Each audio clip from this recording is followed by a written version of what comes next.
নমস্কাৰ আপোনালোকক স্বাগতম জনাইছো আলোকপাতৰ আন এটা নতুন খণ্ডলৈ আপোনালোকৰ সন্মুখত মই উজ্জ্বল বৰা দেশত সুদীৰ্ঘ ৩ দশকৰ মূৰত শিক্ষাত আমূল সংস্কাৰ অনা হৈছে আৰু নতুনকৈ ৰাষ্ট্ৰীয় শিক্ষানীতি গ্ৰহণ কৰা হৈছে কেন্দ্ৰীয় কেবিনেটে ইয়াত অনুমোদন জনাইছে আৰু এই শিক্ষানীতিৰে আমাৰ সম্পূৰ্ণ শিক্ষা ব্যৱস্থাত এক পৰিৱৰ্তন আনিবলৈ প্ৰয়াস কৰা হৈছে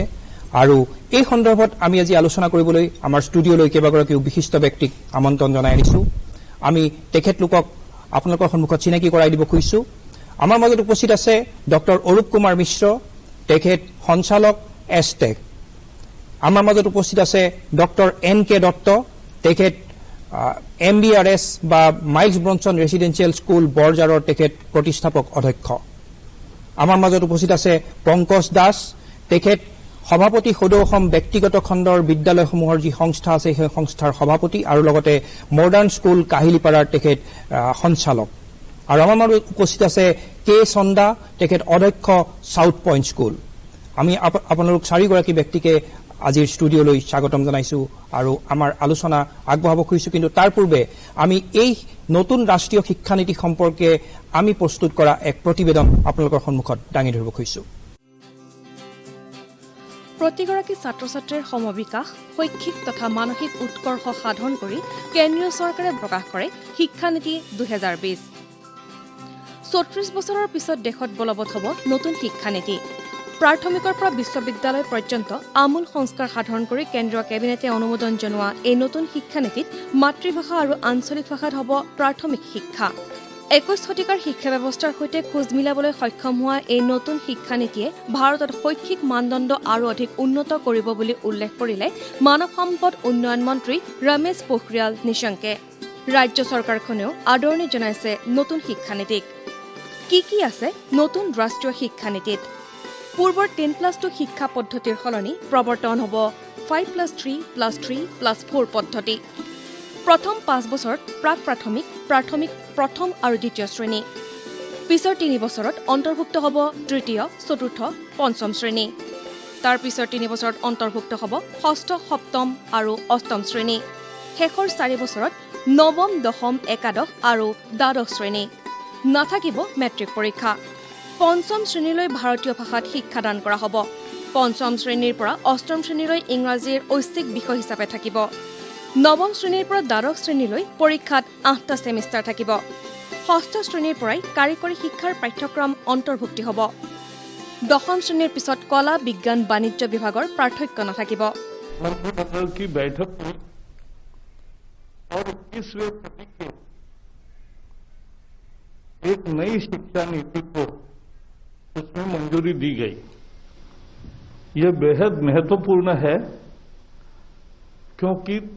34 साल से शिक्षा नीति में परिवर्तन नहीं हुआ था और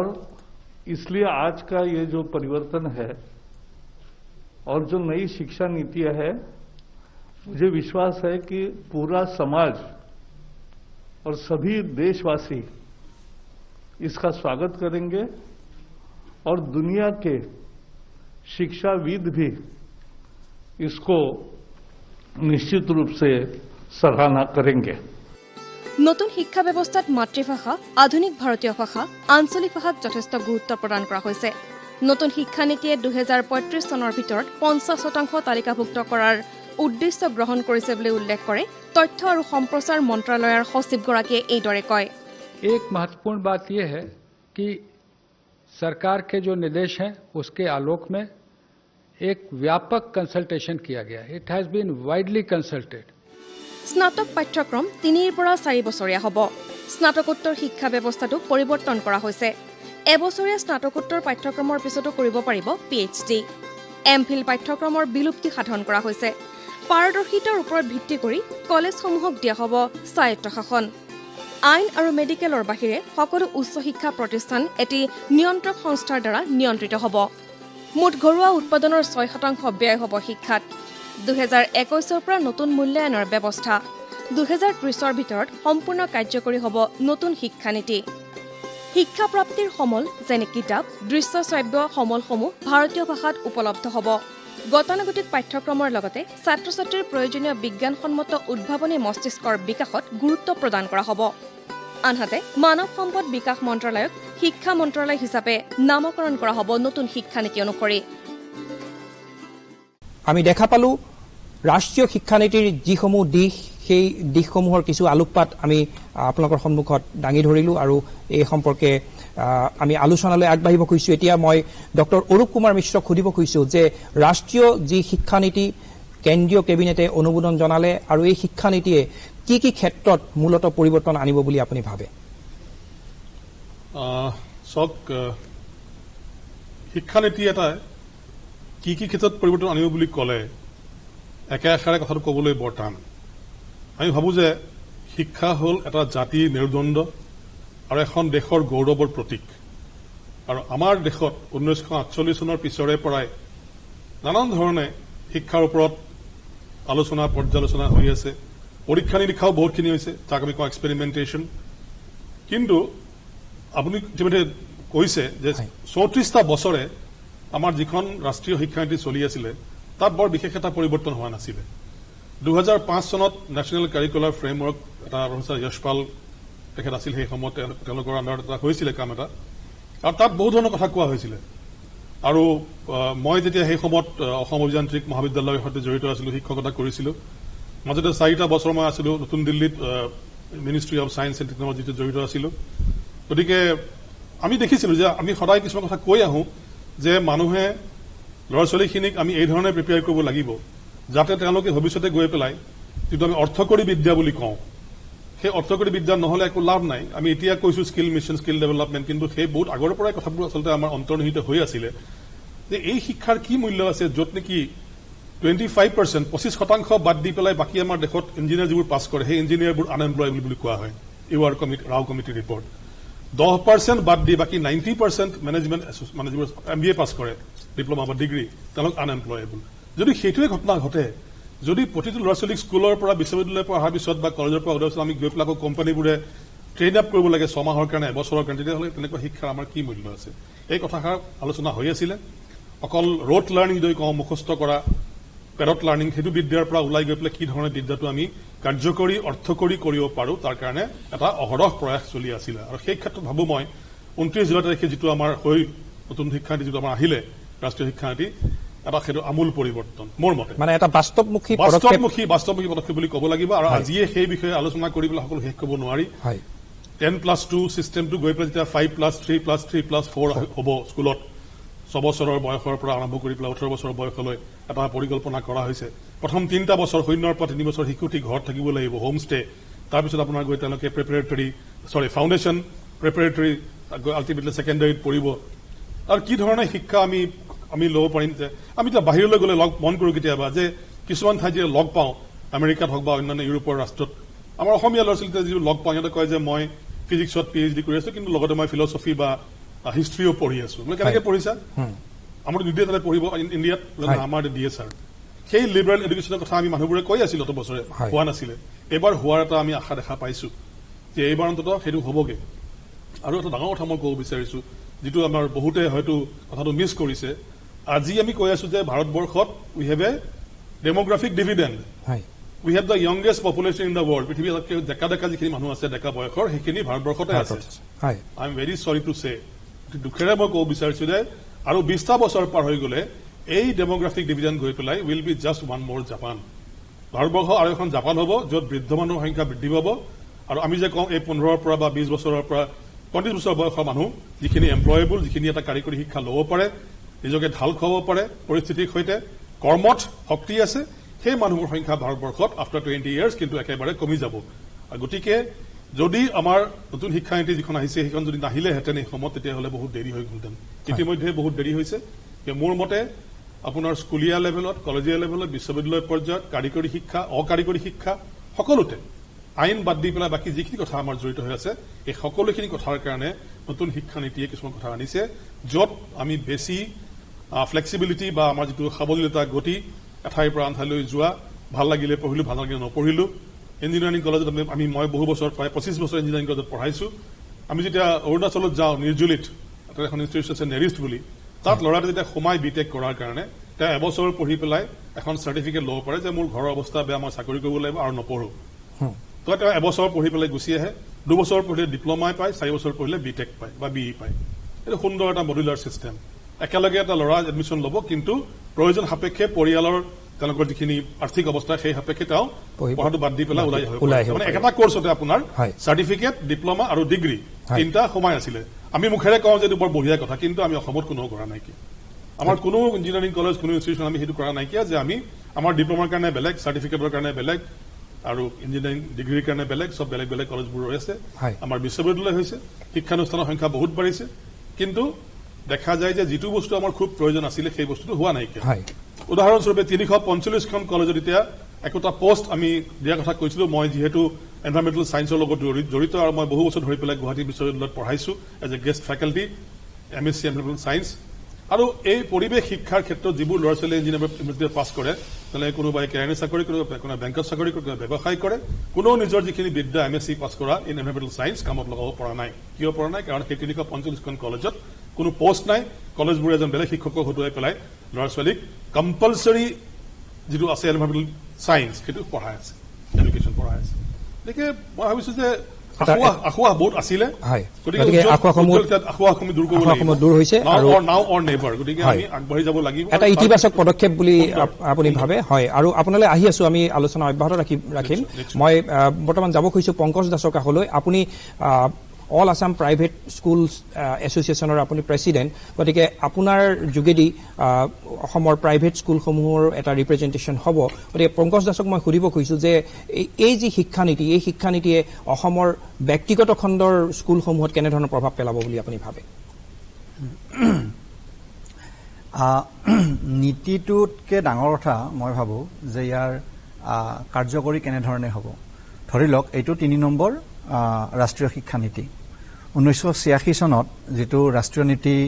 এডপ্ট কৰা হৈছিল, তাৰ অধীনত 3 লেংগুৱেজ ফৰ্মুলা যিটো কোৱা হৈছিলে, কিন্তু প্ৰায়বোৰ ৰাজ্যতে এইটো ইমপ্লিমেণ্টেশ্যন নহ'ল। হিন্দী, ইংৰাজী আৰু MIL, মডাৰ্ণ ইণ্ডিয়ান লেংগুৱেজ। কিন্তু কিছুমান যিখিনি হিন্দী স্পিকিং ৰাজ্য, তেওঁলোকে কিন্তু সংস্কৃত লৈ ল'লে, অৰ্থাৎ ক্লাছিকেল লেংগুৱেজ ল'লে, MIL নল'লে। তো চাউথৰ ৰাজ্যকেইখনে কৰিলে কি, হিন্দী নপঢ়ুৱাই কৰিলে। তো এটা পলিচি লোৱাটোৱে যথেষ্ট নহয়। এতিয়া পলিচিটোৰ ইমপ্লিমেণ্টেশ্যনটো কেনেধৰণে হ'ব, এতিয়া বহুত কথাই কোৱা হৈছে ইয়াতে। ধৰি লওক, যিটো আপোনাৰ প্ৰথম দৃষ্টিত আপুনি মানে কেনেভাৱে লৈছে এই আঁচনিখনৰ, এই নীতিখনৰ বিষয়ে? হয়, নীতিখনত এনেকুৱা বহুত কথা আছে যিটো কনষ্ট্ৰাকটিভ, যিটোৰ দ্বাৰা কাম হ'ব। তবে মই আৰু বহুত বেছি আশা কৰিছিলোঁ, কাৰণ আমি আজি আমাৰ সমস্যাসমূহ জানো। ধৰি লওক 2009 চনতে হ'ব লাগে মোৰ যিমান দূৰ মনত পৰে, মেকিনচিয়ে এটা ষ্টাডি কৰিছিলে। তেওঁলোকে আটাইতকৈ যিবোৰ ছাকচেছফুল এডুকেশ্যনেল ছিষ্টেম, তেওঁলোকৰ ওপৰত ষ্টাডিটো কৰিছিল। ধৰি লওক নৰৱে, ছিংগাপুৰ, ছাউথ কোৰিয়াৰ প্ৰাইমাৰী এডুকেশ্যন, তেনেকুৱাকৈ ছুইজাৰলেণ্ড, এইবিলাক দেশৰ যিখিনি টপ পাৰফৰ্মিং ছিষ্টেম আছে, এডুকেশ্যন ছিষ্টেম, তো এইবিলাক তেওঁলোকে ষ্টাডি কৰি পেলাই তেওঁলোকে 3টা কথাই পাইছিলে। প্ৰথম কথাটো হ'ল যে শিক্ষক, যে আটাইতকৈ যিখিনি যোগ্য ব্যক্তি, তেওঁলোকক শিক্ষকতাত আনিব পাৰিছে নে নাই। যোগ্য ব্যক্তি বুলি কওঁতে শিক্ষকতাৰ বাবে যোগ্য, যেনে শিক্ষকৰ আটাইতকৈ দৰকাৰী এটা স্কিল হৈছে কমিউনিকেশ্যন স্কিল, যিটো থিয়েটাৰ টেকনিক শিক্ষকে ব্যৱহাৰ কৰে, কাৰণ এইটো এটা কিছু পৰিমাণে পাৰফৰ্মিং আৰ্ট। তো এতিয়া হোৱাট টু টিচ, আজি মই বিষয়টোত কি শিকাম সেইটো MSc কৰিছোঁ, MA কৰিছোঁ, মই জানিছোঁ, কিন্তু হাউ টু টিচ সেইটো এটা বেলেগ বস্তু। গতিকে শিক্ষকতাৰ বাবে যিখিনি যোগ্য ব্যক্তি, সেইখিনিক আমি শিক্ষকতালৈ এই ছাৰ্ভিচটোলৈ আৰু এই প্ৰফেশ্যনটোলৈ, তো মই ছাৰ্ভিচ আৰু প্ৰফেশ্যন দুয়োটাই কৈছোঁ, কাৰণ শিক্ষকতা এটা প্ৰফেশ্যন আৰু ছাৰ্ভিচ। তো এই ছাৰ্ভিচ আৰু প্ৰফেশ্যনটো আনিবৰ বাবে ভাল মানুহখিনিক আমি আদৰণি জনাব পাৰিছোঁ নাই, ভাল মানুহখিনিক এট্ৰেকশ্যন কৰিব পাৰিছোঁ নাই। 2 নম্বৰ কথা,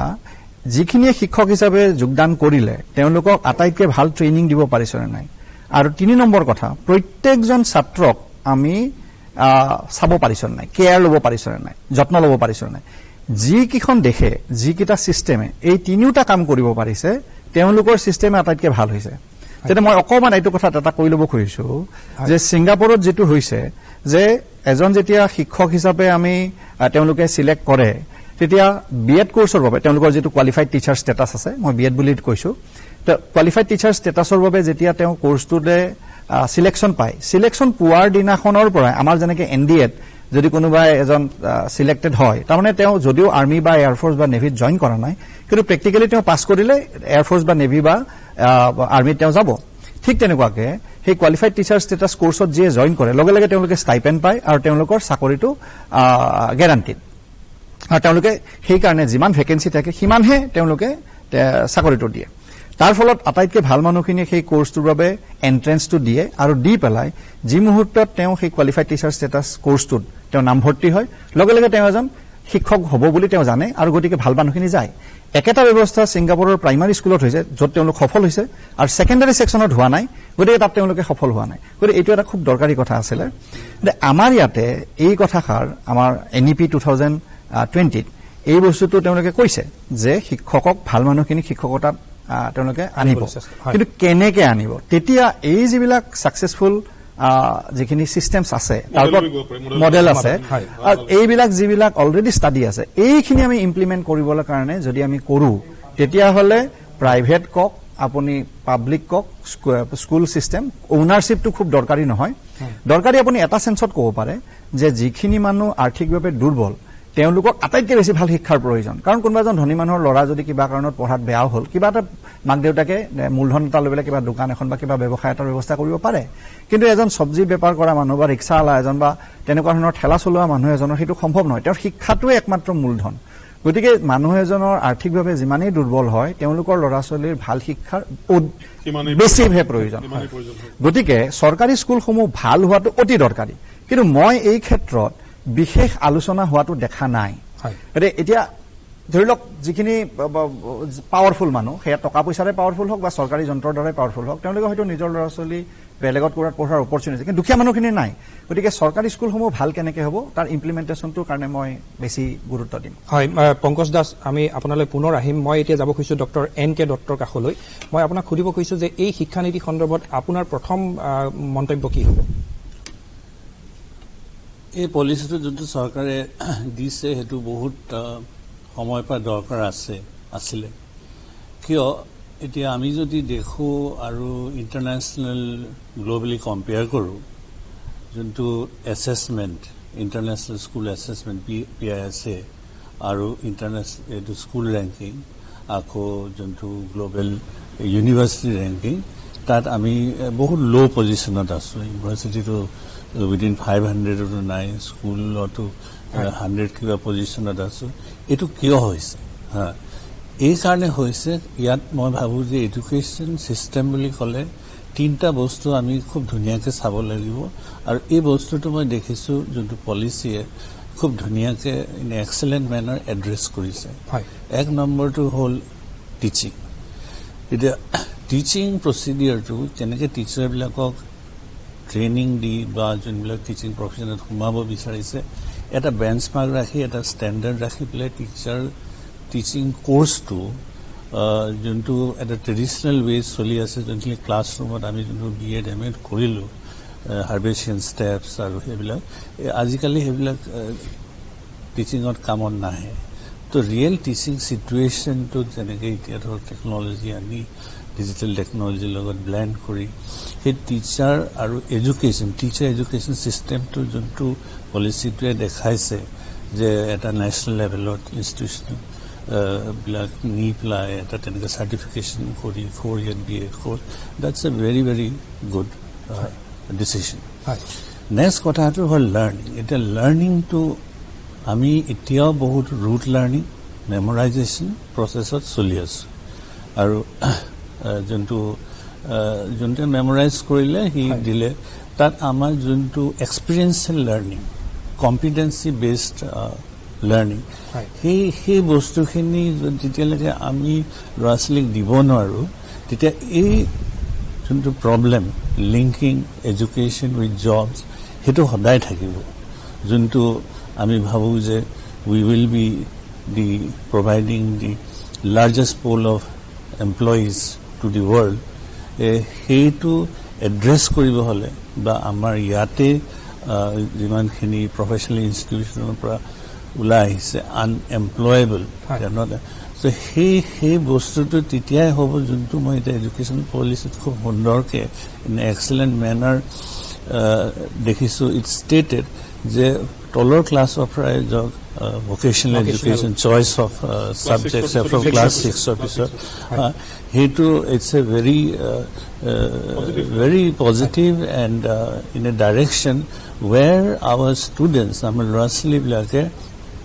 employable hobo. Also they will develop the entrepreneurial skills. Yet entrepreneur বুলি ক'লে মই এইটো নুবুজা যে এটা business এটা, but beyond that entrepreneur problem solving skills, critical thinking skills, creative skills, এই বস্তুখিনি যোনখিনি মই দেখিছোঁ ইয়াত সেইখিনি ইয়াত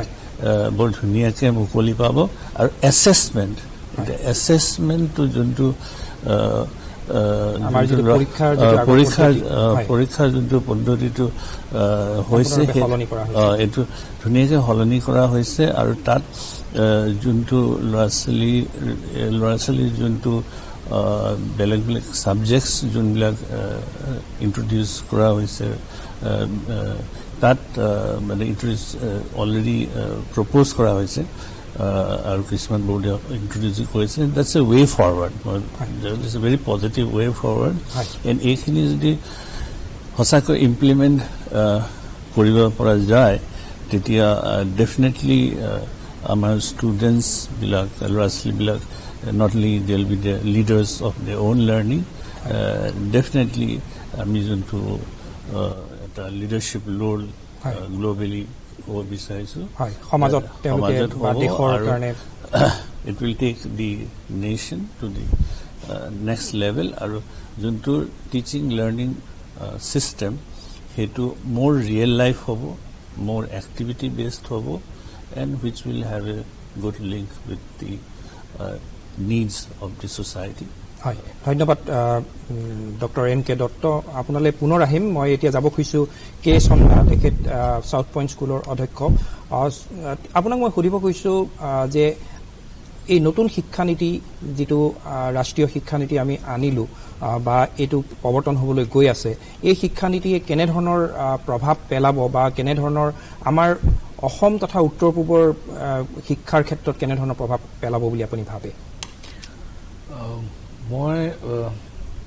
ভাবোঁ যে যিটো ওলাইছে এডুকেশ্যন পলিচি আমাৰ খুবেই প্ৰয়োজন আছিলে খুবেই দৰকাৰী আছিলে বহুত বছৰ হ'ল কোনো সলনি হোৱা নাই তেনেকুৱা মেজৰ এতিয়া এটা তেনেকুৱা আহিছে পলিচি এই ফ্ৰেমৱৰ্কটো বেছ বহল বহুতখিনি তাত সোমাই আছে মই প্ৰথমে ক'ব বিচাৰোঁ যে সৰুতে আমাৰ যিটো প্ৰি প্ৰাইমাৰী ছেকশ্যন আছিলে তাক এই ছেকশ্যনটোক ৰেগুলাৰাইজ কৰা হৈছে এটা ফৰ্মেল শ্বেপ দিয়া হৈছে আগতে যেনেকুৱা সৰু সৰু স্কুল কিছুমান আছিলে অনলি প্ৰি প্ৰাইমাৰী ক্লাছবিলাকে সিহঁতে লৈছিলে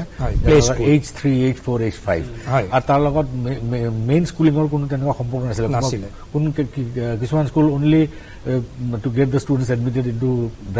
branded schools, higher primary schools. Some coaching center type. আৰু কিছুমান আছিলে অকল প্লেৱে খেলা ধূলাৰ বাহিৰে একো নাই আগতে কিণ্ডাৰ গাৰ্ডেন চিষ্টেম আছিলে আছে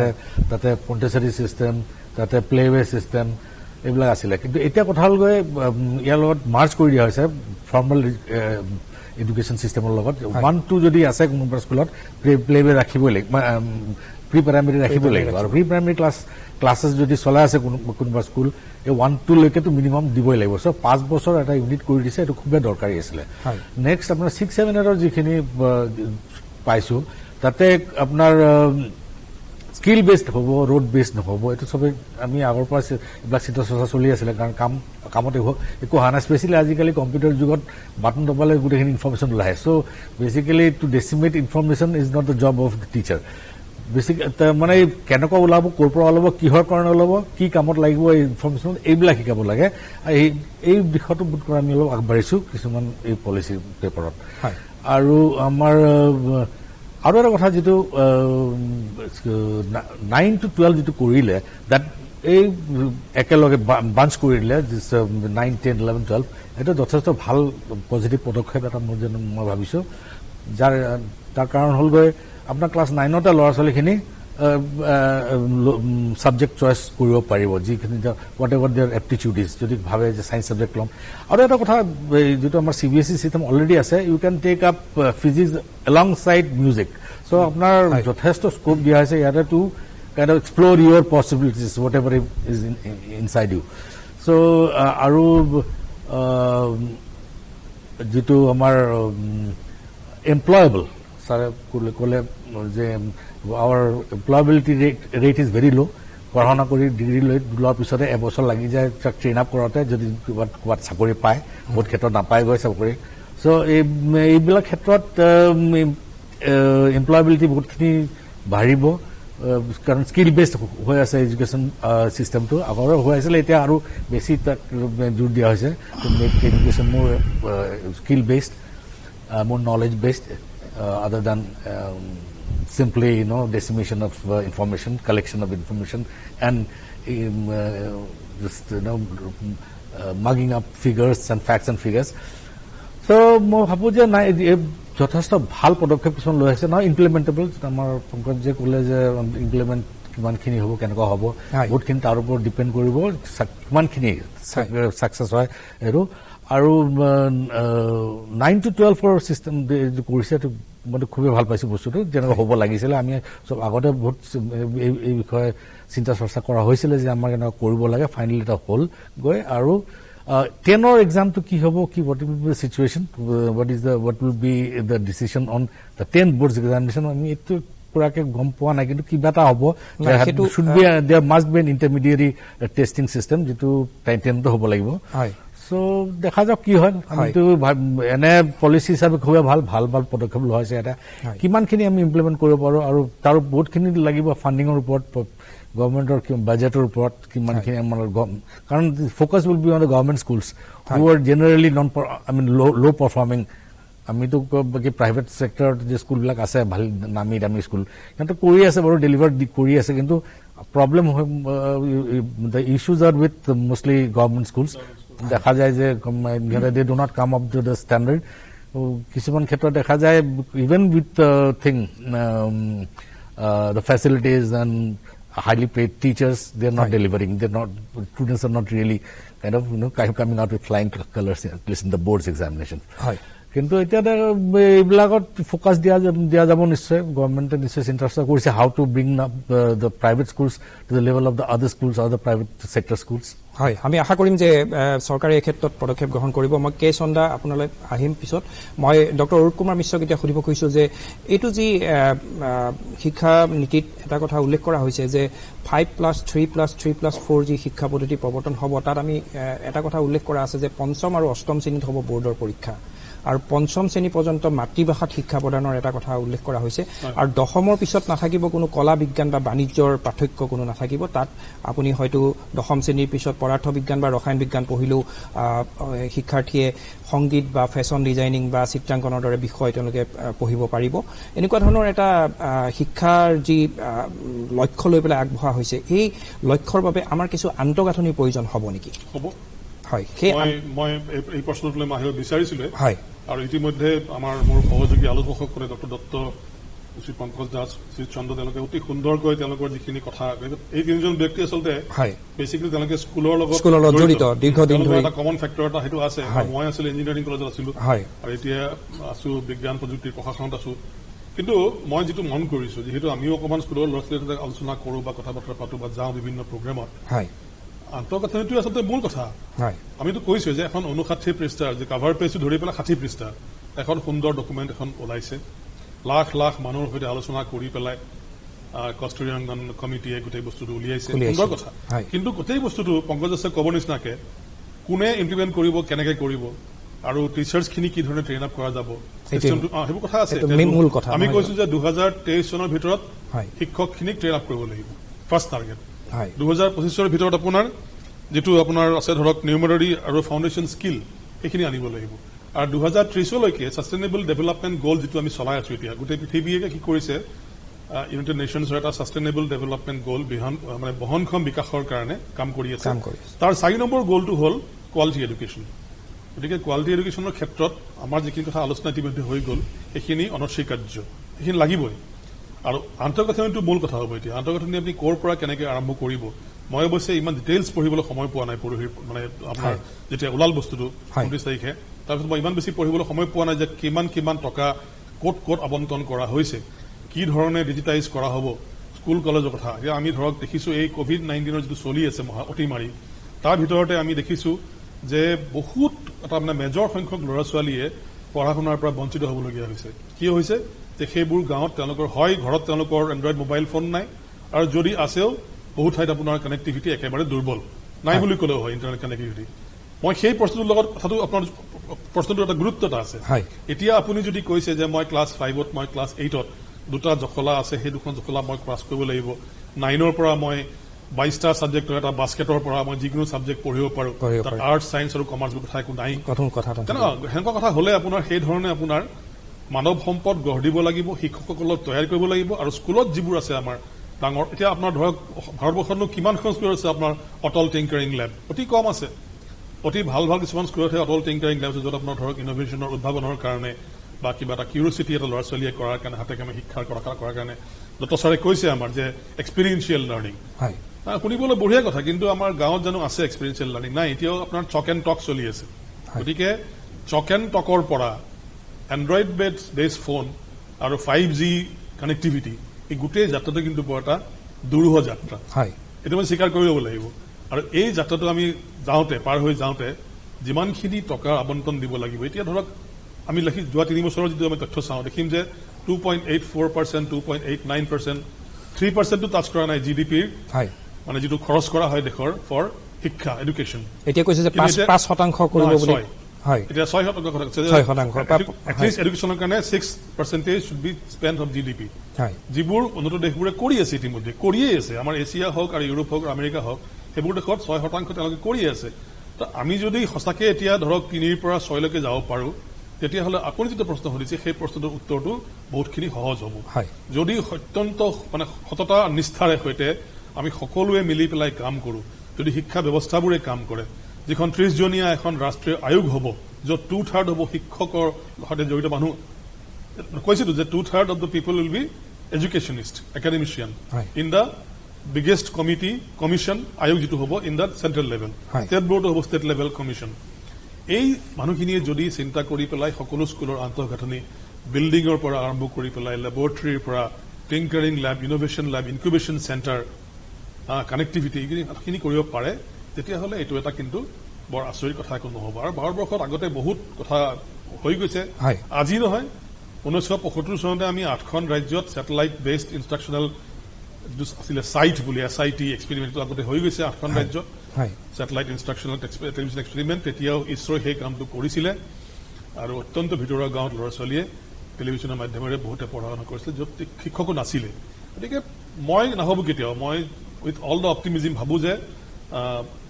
এইটো ইনফ্ৰাষ্ট্ৰাকচাৰ ডেভেলপ কৰিব পৰা যাব আন্তঃগাঁথনি আৰু সেইটো হ'লে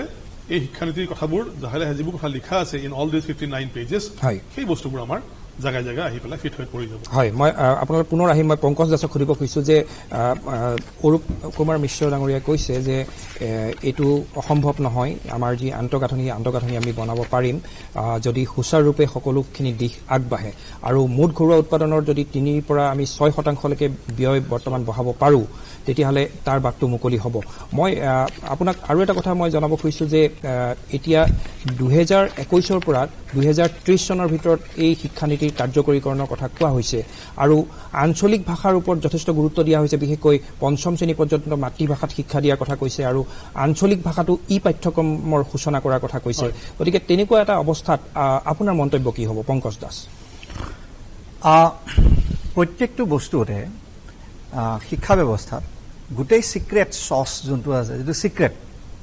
সেইটো আচলতে সিক্ৰেট নহয় সেইটো হ'ল শিক্ষক গোপন বুলি কয় যদিও শিক্ষক at the end of the day ক্লাছৰুমত সেইটোৱে হ'ব যিটো শিক্ষকে যিটো কৰিব মাইকেল ফুলানে এটা ভাল কথা লিখিছিলে if only you could have legislated what teachers think and do আপুনি যদি আইন কৰি যদি শিক্ষকে কি ক'ব কি ভাবিব ক্লাছৰুমত সেই যদি কৰিব পাৰিলেহেঁতেন তেনেহ'লে কথাই নাছিল এটা পলিচি লিখিলো আইন এখন বনালো বছ সকলো ৰাজ্য একদম টিপটপ হৈ গ'ল কথাটো সেইটো নহয় কথাটো হ'ল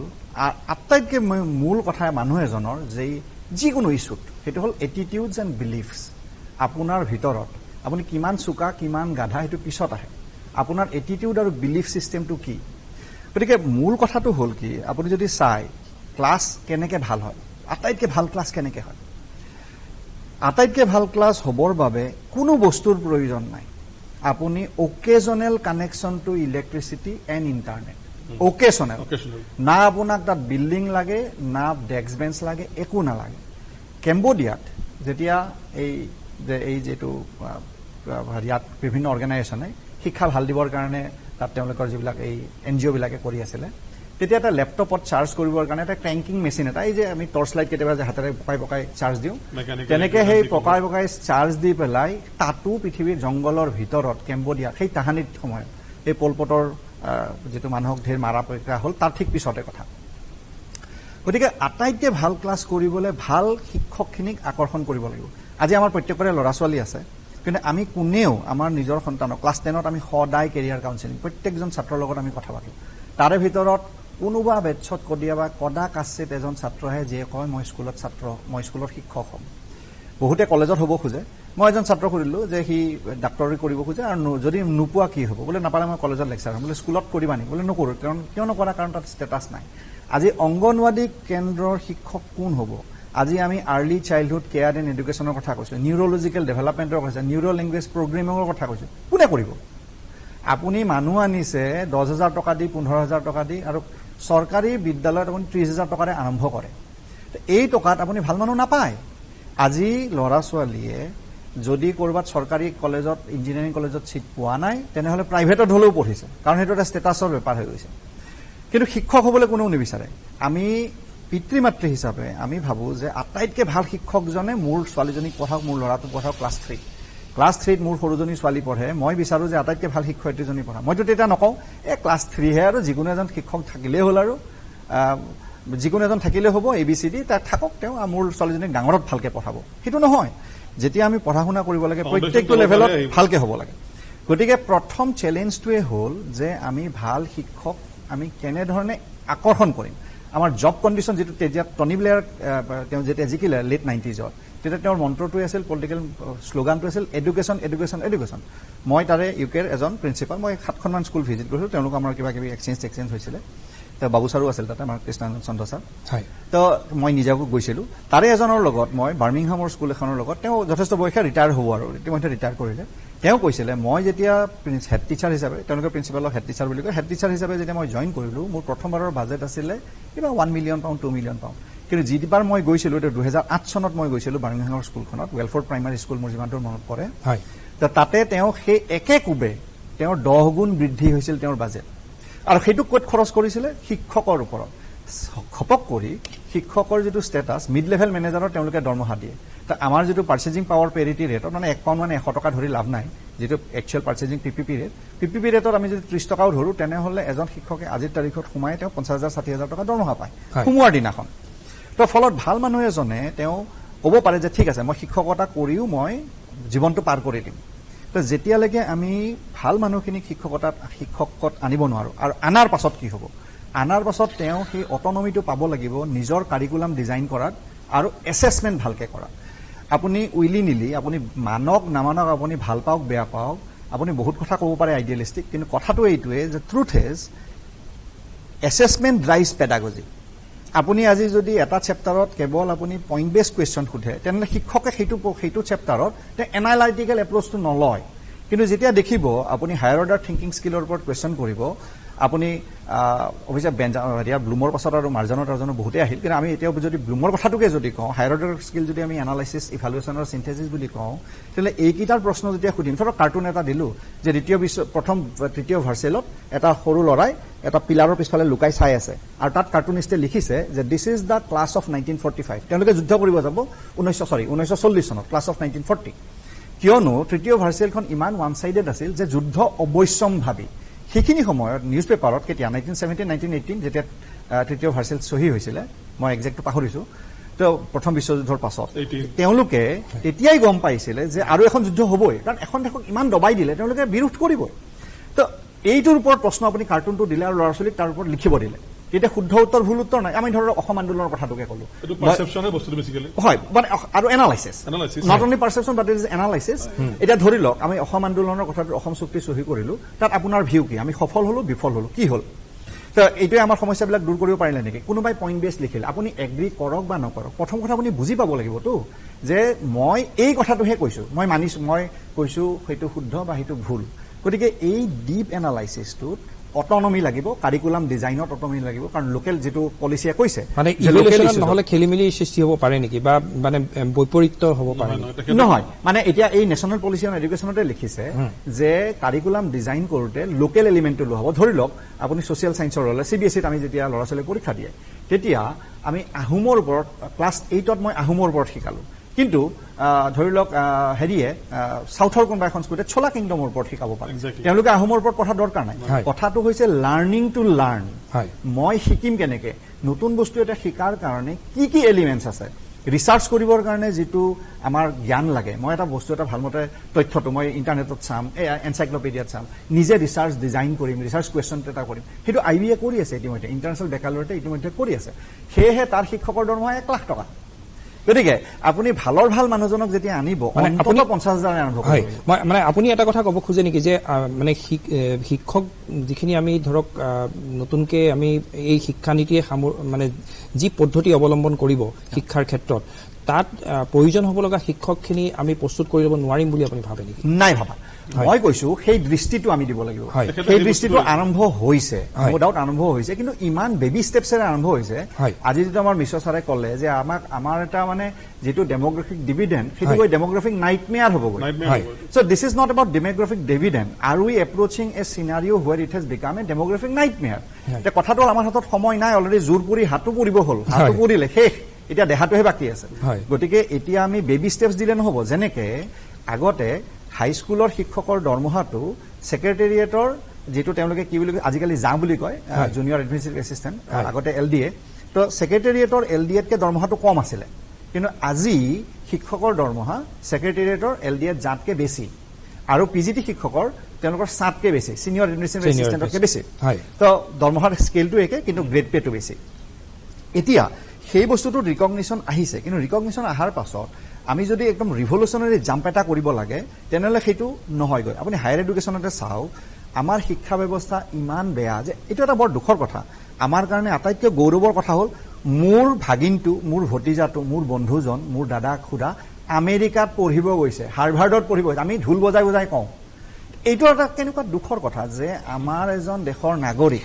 মোৰ ভাই ভতিজা যদি আমেৰিকাত হাৰ্ভাৰ্ডত বা অক্সফৰ্ডত সিট পাই পঢ়িব গৈছে মই এইটো ঢোল বজাই ৰাইজক জানো মিঠাই পত্ৰ খুৱাও কিন্তু আমাৰ ইয়াত কিয় আজিলৈকে হোৱা নাই 2008 চনত আমাৰ জেএনইউ মোৰ যিমান দূৰ মনত পৰে 2006 চনত তেওঁলোকৰ যেটো তেতিয়া টাইমছ হায়াৰ এডুকেশ্যন ৰেংকিং আৰু কিউএছএ ৰেংকিং দুইটা একে আছিল আজি তেওঁলোক সেপাৰেট হৈছে কিন্তু সেইখিনি মই তেওঁলোকে একেটা ৰেংকিং দিছে মোৰ যিমান দূৰ মনত পৰে জেএনইউ তেতিয়া 183 নম্বৰ ৰেংকত আছিল সেইখিনি সময়ত আমাৰ 2-3খন ইউনিভাৰ্চিটি আছে কিন্তু আজি আমাৰ টপ 200ত এখন ইউনিভাৰ্চিটি নাই সব ওলাই গ'ল তো এই অৱস্থাটো যেতিয়া হৈছে তে ইমপ্লিমেন্টেশনটোত আমি মনত ৰাখিবলগীয়া কথাটো হ'ল যে এডুকেশ্যন শিক্ষক বেলেগ নহয় প্ৰথম কথা শিক্ষক যে শিক্ষক পিলাৰটোক আমি সব ফালৰ পৰা আমি তেওঁলোকক জোৰদাৰ কৰি তুলিব লাগিব তেওঁলোকক মজবুত কৰিব লাগিব কাৰণে উজ্জ্বল মই যে কৈছিলো এখানে যেটো কৈছে মই তাৰ লগত ডিমত নহয় তেখেতে বহুত বিস্তাৰিত কথাখিনি কৈছে মই কৈছিলো যে infrastructure your question was infrastructure মই কৈছিলো infrastructure ভিতৰত কিন্তু শিক্ষকটো নাম্বাৰ 1 এলিমেন্ট সেই মানুহজন মানে আমি ভালৰো ভাল মানুহজন আনি পেলাই তেওঁক মোটিভেট কৰি পেলাই ল'ৰা-ছোৱালীক পঢ়াব লগা কৰাটো এইটো নাম্বাৰ 1 এলিমেন্ট বাকি মই যিখিনি এটা কৈছিলো অন্যান্য কম্পিউটাৰ বা অন্যান্য কথা কৈছিলো সেইবোৰ আহিব কিন্তু শিক্ষকজন মেইন মধ্যমণি মই বৰ্তমান ডক্টৰ এন কে দত্তৰ কাষলৈ আহিব খুজিছো হয় এন কে দত্তক মই সুধিব খুজিছো যে আপুনি এই সন্দৰ্ভত কি ক'ব খোজে যে যেটো মহাবিদ্যালয় পৰ্যায়ত আমি এটা কথা নতুন শিক্ষা নীতিয়ে কৈছে যে অধিক স্বতন্ত্ৰতা দিব খুজিছে দেশৰ প্ৰায় 45,000 কলেজ আছে সেই 45,000 কলেজক অধিক স্বতন্ত্ৰ কৰিবৰ কাৰণে তেওঁলোকক মানে কিছু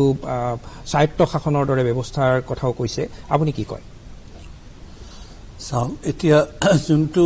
আমাৰ ইউনিভাৰ্চিটি এডুকেশ্যন যোনটো আৰু এতিয়াতো বহুত প্ৰাইভেট ইউনিভাৰ্চিটিজো হ'ল নাম্বাৰ অফ ইউনিভাৰ্চিটি বিলাক বহুত ইনক্ৰিজ হ'ল তাত কোৱালিটি অফ এডুকেশ্যন সেইটো কিমান দূৰ যোনটো এটা ষ্টেণ্ডাৰ্ড হ'ব লাগে সেইটো কিমান দূৰ সেইটো ইজ কোৱাইট কুৱেশ্যনেবল কেলে যেতিয়া আমি চাওঁ যে তাৰ ষ্টুডেণ্টখিনি ওলাই যায় সিহঁতে এমপ্লয়েবল নহয় আৰু ইণ্ডাষ্ট্ৰী আৰু ইউনিভাৰ্চিটিৰ যোনটো ইণ্টাৰফেচ থাকিব লাগে সেই বস্তুটো কিছুমান ইউনিভাৰ্চিটিয়ে ষ্টাৰ্ট কৰিছে কিন্তু হোৱা নাই দ্যাটছ ৱাই যোনটো মই আকৌ কওঁ যে যোনটো প্ৰেক্টিকেল আৰু এক্সপিৰিয়েঞ্চিয়েল লাৰ্ণিং যোনটো এক্সপিৰিয়েঞ্চিয়েল লাৰ্ণিং একচুৱেলি এইটো নুবুজায় যে হাই টেকনলজি ডিজিটেল লাৰ্ণিং এক্সপিৰিয়েঞ্চিয়েল লাৰ্ণিং এইটো বুজায় যে প্ৰেক্টিকেল যোনটো ৰিয়েল লাইফ চিটুৱেশ্যনত গৈ পেলাই আজি যদি কোনোবা এটা যদি ইঞ্জিনিয়াৰিং পঢ়ি আছে তেখেতৰ যদি ব্ৰিকটোৱে চুই পোৱা নাই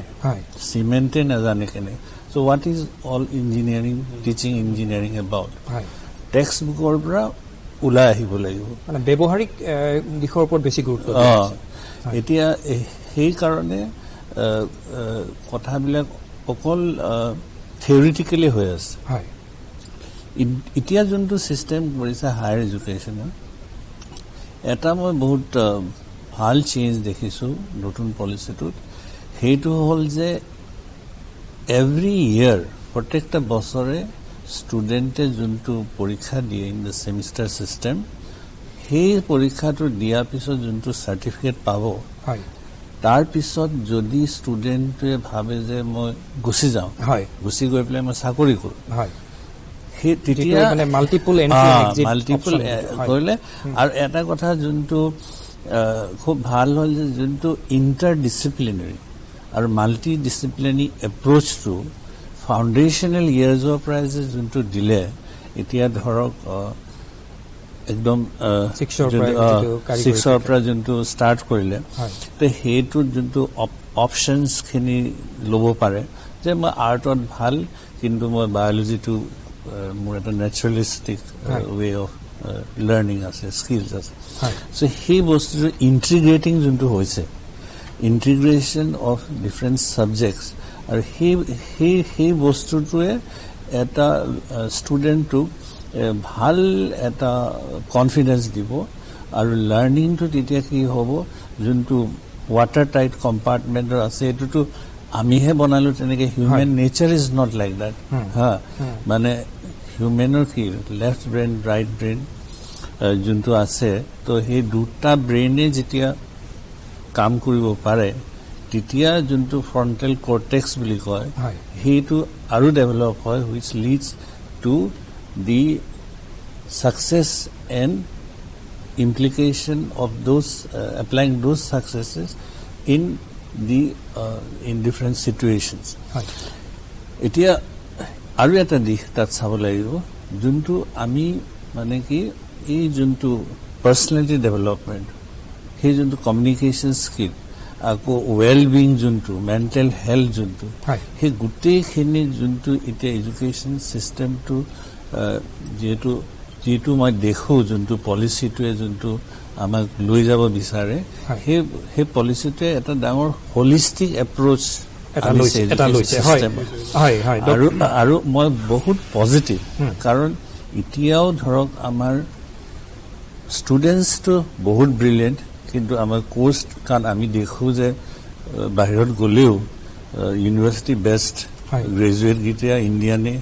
ডক্টৰকেইটাও মই দেখোঁ ডক্টৰকেইজনেও ইণ্ডিয়া টেকনলজি কিন্তু সেই বস্তুখিনি আমি ইয়াত হোৱা নাকি বাহিৰত গৈ পেলাই বহুত ভাল কৰে ইয়াত কিয় নকৰে ইয়াত সেইটোৱে ধৰক ইয়াত যোনটো ছিষ্টেম অফ এডুকেশ্যন আছে আৰু সেইটো যদি এটা ধুনীয়া লিংক হয় with the requirements of 21st century the coming future যোনটো আমি দেখোঁ আৰু এই পলিচিটোৱে কথাখিনি এনভিচাইজ কৰিছে আৰু মই কম্পেয়াৰ কৰি চাইছো very cursory manner with various curriculums this can beat those IBA হওক বা IGCA হওক এই যোনখিনি আনিছে কাৰণ যোনখিনি বনাইছে and few of the people I no' closely যোনটো মানে কৈছে তেখেতে যে কেপ্টেইন ভাৰ্মা তেখেতে মোক ক'লে যে he was a part of the physical and health এডুকেশ্যনৰ যোনটো পাৰ্ট, তো ফিজিকেল এণ্ড হেল্থ এডুকেশ্যনটো এতিয়া কি কৰিছে সেইটো কাৰিকুলামৰ লগত মানে মেইন ষ্ট্ৰীমিং বুলি কৈছে, main streaming of physical and health education. আৰু তাত কম্প্ৰিহেনচিভলি ষ্ট্ৰেণ্ডছ বনাই পেলাই ফিজিকেল এণ্ড হেল্থ এডুকেশ্যন এই নহয়, তাৰ লগত social empowerment through work education, health check-up regularly in the school. So, গোটেইখিনি বস্তু এই পলিচিটোৱে এনকম্পাছ কৰিছে। হয় ডক্টৰ, আমি আপোনালৈ পুনৰ আহিম। এইখিনিতে এই যি ৰাষ্ট্ৰীয় শিক্ষানীতি, এই শিক্ষানীতি সন্দৰ্ভত সমাজৰ বিভিন্নজনৰ আমি প্ৰতিক্ৰিয়া লৈছিলোঁ। তেওঁলোকে কি মন্তব্য আগবঢ়াইছে সেই মন্তব্য আমি কেইটামান শুনি লওঁ আহক। The new National Education Policy 2020 is a very welcomed move for India. Ami 30 years purana system at choli asilu. Etia amar notun system to karone bahut subidha hobo amar lor solir karone, bishekke college going students bilakor karone. Ei system to mote 10+2 purana system to etia abolish hobo aru etia 5+3+3+4 system eta substitute hobo. With the introduction of the new education policy 2020, a long-awaited change in the education scenario is seen. What is welcoming about this particular policy is that the entire school system has changed, and it has changed from the 10+2 to now 5+3+3+4, which means the policy is laying a lot of emphasis on foundation course. That means foundation of this child is very, very important because that forms the groundwork of a child's grooming. এতিয়া school এডুকেশ্যনত দুটা ডাঙৰ কথা লৈ আমি লক্ষ্য কৰিব লাগিব। এটা হ'ল শেষৰ 4 বছৰটো। এতিয়া বেছিভাগ প্ৰদেশত ছেকেণ্ডেৰী এডুকেশ্যনৰ 11-12 স্কুললৈ আহি গ'ল, আমাৰ অসমত অহা নাই। স্কুলত 9-10 আৰু কলেজত 11-12 থাকিলে নিশ্চয় নিমিলিব কথাটো। গতিকে কলেজৰ পৰা স্কুললৈ বা স্কুলৰ পৰা কলেজলৈ এই আদান প্ৰদানটোৰ কথা আমি চিন্তা কৰিব লাগিব। দ্বিতীয়তে শিক্ষানীতিত কোৱাৰ নিচিনাকৈ অসমৰ স্কুলীয়া শিক্ষা জগতত যিটো ড্ৰপ আউট ৰেট সেইটো বহু বেছি, সেইটো কমোৱাৰ কাৰণে যথোপযুক্ত কাৰ্যব্যৱস্থা হাতত ল'ব লাগিব। ইয়াত এটা কথা হৈছে যে পঢ়াৰ যিটো বোজা, সেই বোজাটো বহু পৰিমাণে হ্ৰাস কৰিব আৰু ল'ৰা ছোৱালীক অনুপ্ৰাণিত কৰিব যে অকল কিতাপ পত্ৰৰ শিক্ষাৰ দ্বাৰাই নহয়, তেওঁলোকৰ হাতে কামে যিটো আমি লাইফ স্কিল বুলি কওঁ বা স্কিল এডুকেশ্যন বুলি আমি যিটো কওঁ, সেই স্কিল এডুকেশ্যনৰ দ্বাৰা তেওঁলোকক প্ৰভাৱিত কৰিব। আমি দেখা পালোঁ সমাজৰ কেইবাজনো ব্যক্তিৰ মন্তব্য। এতিয়া আমি আলোচনা অব্যাহত ৰাখিব খুজিছোঁ। মই আহিব খুজিছোঁ কে চন্দাৰ কাষলৈ। মই আপোনাক সুধিব খুজিছোঁ যে এটা কথা দেখা গৈছে যে আমি এই শিক্ষা ব্যৱস্থাত তেখেতে যিটো অলপ আগতে আমাৰ ডক্টৰ NK দত্তই কৈছে যে এটা হলিষ্টিক এপ্ৰ'চ লৈছে, আৰু সেইখিনিতে আমি মনত ৰাখিব লাগিব যে আমি আমাৰ যি সংস্কৃত যিটো বিষয় আছিলে, সেই সংস্কৃত বিষয়টো আমাৰ ভাৰতীয় পৰম্পৰাৰ লগত এটা জড়িত বিষয়। সেই সংস্কৃতৰ ওপৰত কিছু প্ৰাধান্য দিয়া হৈছে, কৈছে যে সকলো স্তৰতে বিকল্পৰূপে সংস্কৃত শিক্ষা থাকিব। কে চন্দা, আপুনি কিবা ক'ব নেকি? এই সংস্কৃতটো আগৰ পৰা চলি আছে, এতিয়াও থাকিব। কোনো এমফাচিছটো অলপ বেলেগ ধৰণৰ দিয়া যাব। এইটো এটা পলিচি হিচাপে লৈ থোৱা আছে আগৰ পৰাই যে সংস্কৃতক যথেষ্ট গুৰুত্ব দিয়া যাব যাতে আৰু ল'ৰা ছোৱালীয়ে পঢ়ে আৰু শিকে। কিন্তু apart from that language and literature this will always be there. সংস্কৃত থাকিব, বেলেগ ছাবজেক্টো থাকিব, বেলেগ ৰিজনেল লেংগুৱেজবোৰ থাকিব, ফৰেইন লেংগুৱেজেছো পঢ়োৱা যায়। এইফালে ঠিকে আছে, আৰু যিখিনি দৰকাৰ এমফাচিছ দিয়া যাবই নিশ্চয়। কিন্তু আগত গৈ আমাৰ উদ্দেশ্য হ'লগৈ যাতে আমাৰ ল'ৰা ছোৱালীখিনিক পঢ়া-শুনা কৰি স্কুল কলেজ পাছ কৰি ভাল চাকৰি পাই ক'ৰবাত ভাল কিবা এটা প্ৰফেশ্যনত সোমাব পাৰে, এণ্টাৰপ্ৰেনাৰ হ'ব পাৰে বা ভাল ছাৰ্ভিচ দিব পাৰে ক'ৰবাত সমাজক, what ever position. For that reason, our most important thing is to education, teachers' education. Ajikali jenokwa teaching to has become very technical. It can be as technical as it needs to be. Aru for the hekarne amar teacher hotok trained teacher khube proyojon karon ajikali yar budgeto barise koi asil je dorma bahut khini bari gol even private school bilagot bhal paisa dia hoise because of CBSE rules regulation mani sola karone aru ei bikhoy hoise amar jitu education পলিচিটো আনা হৈছে তাতে যথেষ্ট attention দিয়া হৈছে education যেটো আমাৰ teachers education চ' teachers এডুকেশ্যনটো আজিকালি একদম আণ্ডাৰ গ্ৰেজুৱেট লেভেলৰ পৰা কৰা যায় আগতে আছিলে এবছৰ তাৰপিছত 2 বছৰ আজিকালিতো 4 বছৰ হ'ব আল্লাহিৰে কিন্তু and this can be integrated with general studies like BA BEd BSc BEd BCom BEd যেনেকুৱা 5 বছৰ পঢ়িলে একেলগে ডাবল ডিগ্ৰী লৈ ওলাব তেনেকুৱা they will become but then basically they will be teachers they will join the profession school or secondary high school, senior secondary school as teachers. So that is the whole intention of this program of integrated education, teachers education programs. Hi. Case on the moi apna kakhole ahim. Aru eta kotha moi eta moi mon porte ko. Hi. Mane ki system of education to bahut mane activity based vocational based eneke loi goise textbook or pra limited narakhi aru eta kotha bhal hoise mane ei juntu semester system korise aru 3 5 8 12 3 5 8 12 or more in the termination of each of these classes at a board examination hobo je that will keep the students serious খুব ভাল হৈছে এটো আৰু কিন্তু বছৰে বছৰে পৰীক্ষা ব্যৱস্থাটো নাথাকিব ইভালুৱেচন প্ৰসেসটো টিচাৰ বিলাকো দে will B nicely taking up this মই এখিনতে ডক্টৰ অৰূপ কুমাৰ মিশ্ৰক মই এটা কথা সুধিব খুজিছো যেহেতু আপুনি অভিযান্ত্ৰিক মহাবিদ্যালয়টো আপুনি শিক্ষকতা কৰিছিল আৰু কাৰিকৰী বিষয়ৰ লগত আপুনি জড়িত এতিয়া কাৰিকৰী বিষয়ত যেটো এটা কথা কৈছে যে আইআইটিৰ দৰে শিক্ষানুষ্ঠানটো এতিয়া কলা বা হিউমেনিটিজ মানে আৰ্টছ বা হিউমেনিটিজৰ দৰে সাবজেক্ট ইনক্লুড কৰাৰ কথা আহিছে আৰু লগতে যেটো কৈছে যে আমাৰ ক্লাছ 10 ৰ পৰাই ক্লাছ 8 ৰ পৰাই যেটো কৈছে যে আপুনি যদি ফিজিক্সও লয় বা হেৰিও লয় যিকোনো সাবজেক্ট ললো আপুনি এই কলা বিষয় বা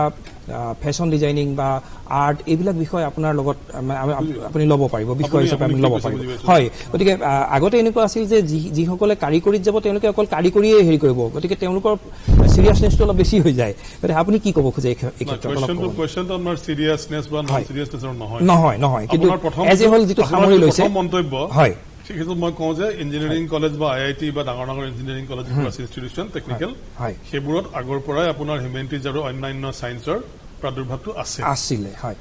মই ধৰক এতিয়া ব্যক্তিগত অভিজ্ঞতাৰ পৰাই কৈছো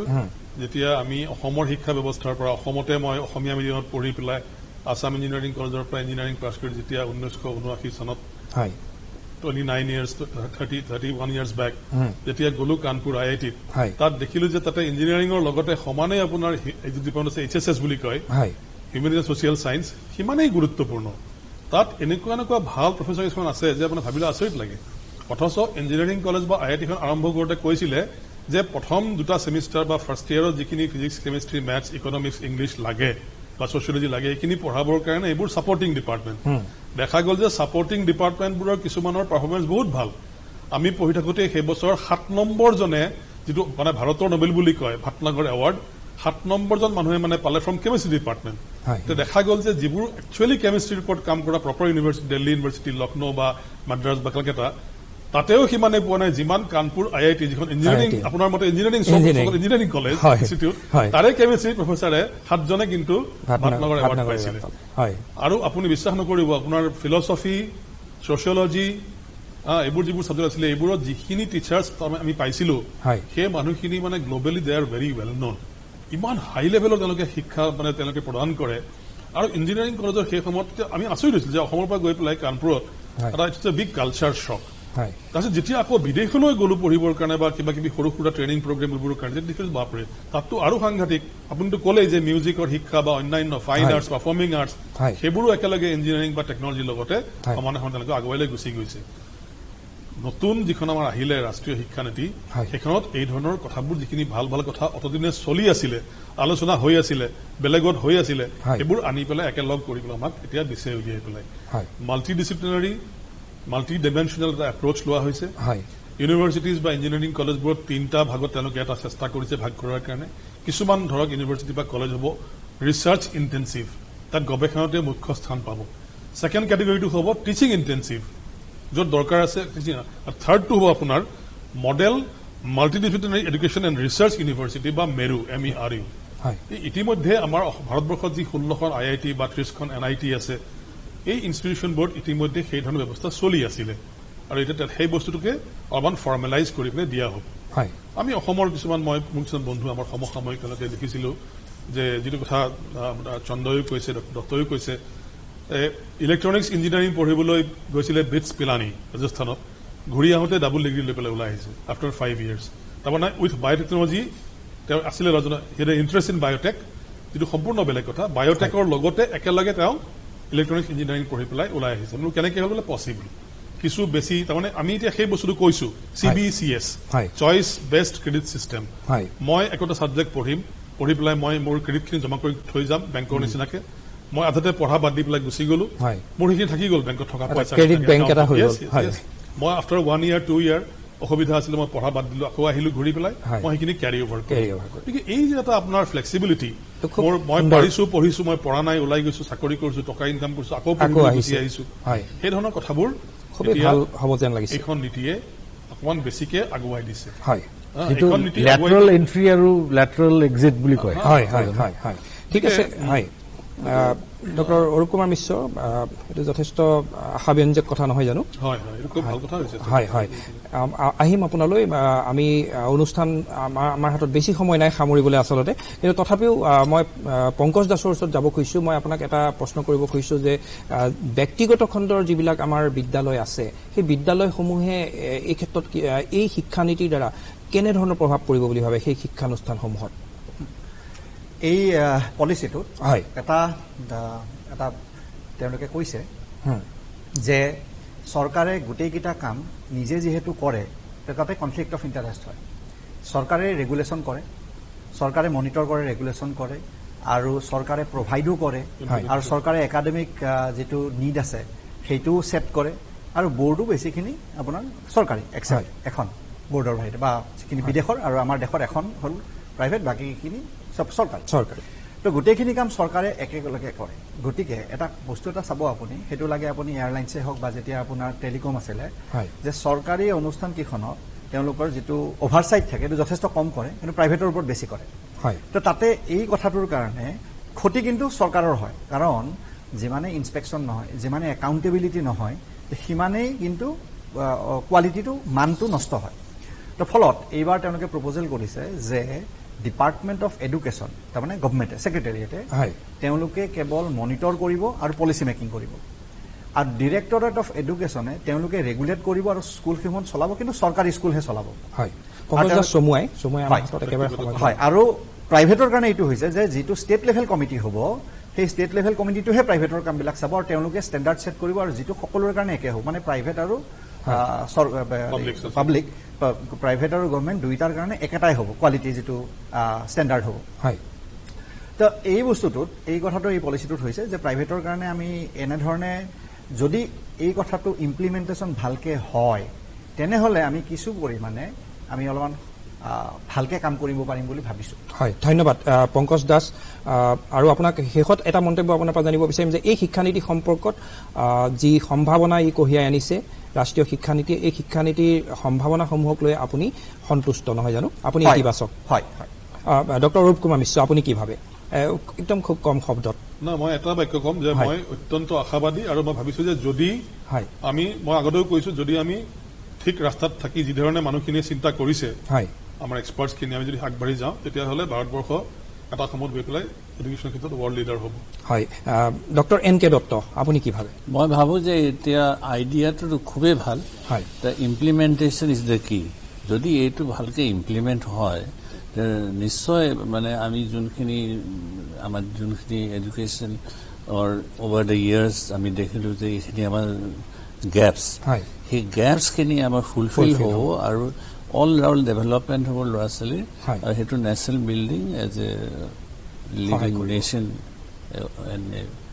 important member of the global community, India will stand out. হয়, কে চন্দা আপুনি কি কয়? নেশ্যনেল এডুকেশ্যন পলিচিত বহুত ভাল বস্তু সোমাই আছে। তাৰে ভিতৰত এটা খুব এছপেক্ট যিটো মোৰ সঁচাকৈ ভাল লাগিছে, যিটো হ'ল লেটাৰেল এণ্ট্ৰি আৰু লেটাৰেল এক্সিট। 3 বছৰ প্ৰগ্ৰাম লৈ কোনোবা সোমালে কলেজত ইউনিভাৰ্চিটিত, এবছৰ পিছত ওলাই আহিলে he'll not come out with empty hand. I mean see certificate দিয়া যাব, 2 বছৰ পঢ়িলে ডিপ্ল'মা, 3 বছৰ পঢ়িলে degree, so' not a single year is wasted. That is I think an outstanding positive নহয় জানো? হয়, এই পলিচিত। হয়, ধন্যবাদ কে চন্দা আৰু লগতে ডক্টৰ NK দত্ত, পংকজ দাস আৰু ডক্টৰ অৰূপ কুমাৰ মিশ্ৰ, আপোনালোক 4গৰাকী ব্যক্তি আমাৰ অনুষ্ঠানলৈ আহিলে, আপোনালোকৰ মত বিনিময় কৰিলে। ৰাষ্ট্ৰীয় শিক্ষানীতিৰ সম্ভাৱনাসমূহ বা ৰাষ্ট্ৰীয় শিক্ষানীতি আনিব পৰা যি পৰিৱৰ্তনসমূহ, সেই পৰিৱৰ্তনসমূহক লৈ আমি কিছু আলোচনা কৰিলোঁ। কাৰণ এই শিক্ষানীতিৰ বিভিন্ন দিশ আজিৰ এই খন্তেক সময়ৰ আলোচনাত সামৰি লোৱাটো সম্ভৱ নহয়। আমি পৰৱৰ্তী অনুষ্ঠানত ৰাষ্ট্ৰীয় শিক্ষানীতিৰ অন্যান্য দিশসমূহ আলোচনা কৰিম। আপোনালোকক ধন্যবাদ জ্ঞাপন কৰিছোঁ আৰু প্ৰিয় দৰ্শক আপোনাকো ধন্যবাদ জ্ঞাপন কৰিছোঁ আপুনি এই অনুষ্ঠান চোৱাৰ বাবে। আশা কৰিম আলোকপাত আপোনালোকে চাই থাকিব। শুভৰাত্ৰি।